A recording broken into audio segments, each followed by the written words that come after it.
रवि त जेलमा बसे नि रविको पार्टीले जित्छ हामी त्यति जान्दछौँ अरू त जान्दैनौँ ठग्ने नठग्ने हामीलाई थाहा छैन हामी देखे होइन के थाहा हामीलाई अनि हरे दाइ हजुर त एकदम अब पुरानो काङ्ग्रेस ऊ बेला त कहिले कहिले एमाले नि हो कि भन्थे एमाले अब फागुन 21 गते चुनाव भन्दैछन् भोट चाहिँ अब यसचोटि कसलाई जान्छ यसपालि चाहिँ अब रापरवाला नै जान्छ रासोवाला नै राप्रपा होइन रासो हो ए घन्टी पार्टी घन्टी पार्टीले काङ्ग्रेसलाई हाल्नु न काङ्ग्रेस अब काङ्ग्रेस हाम्रो राइट छैन तपाईँ त पुरानो काङ्ग्रेस हो नि त काङ्ग्रेस पुरानो काङ्ग्रेस गरेका नि पछि लाउँदा बिग्रियो हाम्रो चाँगै जम्मै हाम्रो न केही दिए न केही पाइयो अब रासोपाले चाहिँ घन्टीले चाहिँ के देला त नि केही पनि नदिए नि हामीलाई उचित नेता चाहियो अब यो पुरकोट पहिलाको पुरकोट गाविस एमालेको गढ भन्थे पहिला एमालेमा भोट हाल्नु नि तपाईँले एमालेमा हालियो एक दुई फेर नहाले नि होइन हाले हो अनि त्यसपछि त्यसपछि काङ्ग्रेसमा गइयो अब फेरि अब घन्टीमा जाने अब घन्टीमा त्यो पनि थाहा छैन अब मेसोले कस्तो हुन्छ भनेपछि पार्टी चाहिँ फेरै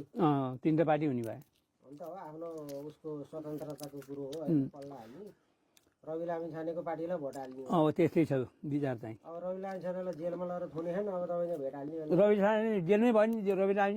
लामिछाने जित्छ अनि के सहकारी ठगो भन्छन् नि तपाईँ ठग नि त कसले नठगिन बस्या नेपालमा र रविले पनि ठग्यो कि होइन त्यो भन्न सकिन्न कसको पेटा को पस्याएर कसैले भन्न सकिन्न भनेपछि तपाईँको उसमा रविले पनि सहकारी ठग्यो रवि त जेलमा बसे नि रविको पार्टीले जित्छ हामी त्यति जान्दछौँ अरू त जान्दैनौँ ठग्ने नठग्ने हामीलाई थाहा छैन हामी देखे होइन के थाहा हामीलाई भनेपछि अब भोट चाहिँ घन्टीलाई भोट चाहिँ यसपालि घन्टीलाई हो